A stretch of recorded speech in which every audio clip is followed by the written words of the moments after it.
Hello friends, આજે આપણે બનાવવાના છે ઇન્સ્ટન્ટ વરિયાળીનું શરબત. તો આવો આપણે રેસીપી જોઈ લઈએ. વરિયાળીનું શરબત બનાવવા માટે મેં અહીં થોડી વરિયાળી અને થોડી સાકર લીધી છે. આને આપણે એક પરફેક્ટ માપ સાથે એક પાવડર તૈયાર કરીશું. આ રીતના મિક્સર જાર લઈ લીધું છે. હવે આમાં હું 3 ચમચી જેટલી વરિયાળી લઈ લઈશ.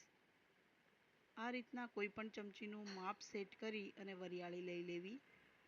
આ રીતના મેં ફૂલ 3 ચમચી ભરી અને આ વરિયાળી આમાં લઈ લીધી છે. હવે આમાં હું 6 ચમચી જેટલી સાકર લઈ લઈશ. સાકરનું પ્રમાણ આપણે ડબલ રાખવાનું છે. આ રીતના આપણે સાકર બધી એડ કરી દેવાની છે. આ વાતનું ખાસ ધ્યાન રાખવું કે 3 ચમચી વરિયાળી અને 6 ચમચી જેટલી સાકર લેવાની છે. હવે આપણે આમાં અડધી સ્પિંચ જેટલું મીઠું ઉમેરીશું. અડધી ચમચી કરતાં પણ ઓછું એટલું મીઠું ઉમેરવાનું છે.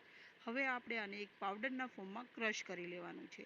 પાવડર આપણો તૈયાર થઈ ગયો છે, તમે જોઈ શકો છો. હવે આપણે એક તપેલી લઈ અને 3 ચમચી જેટલો આ પાવડર તપેલીમાં એડ કરી દઈશું.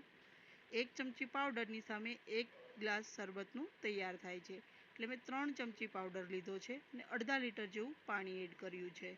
હવે આપણે આને આ રીતના બરોબર મિક્સ કરી લઈશું. શરબત આપણું મિક્સ થઈ ગયું છે. હવે આપણે એક ગ્લાસ લઈ અને આપણે તેમાં સર્વ કરી દઈશું.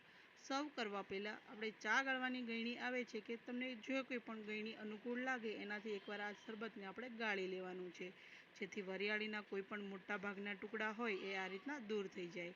હવે આપણે એમાં 2 ટુકડા જેટલો બરફ ઉમેરીશું અને થોડા ફુદીનાના પત્તા ઉમેરીશું. આ રીતના આપણે શરબતને સર્વ કરી દઈશું. જો તમને મારી આ ઇઝી શરબતની રેસીપી સારી લાગી હોય તો મારી ચેનલને લાઇક, શેર અને સબસ્ક્રાઈબ જરૂર કરજો.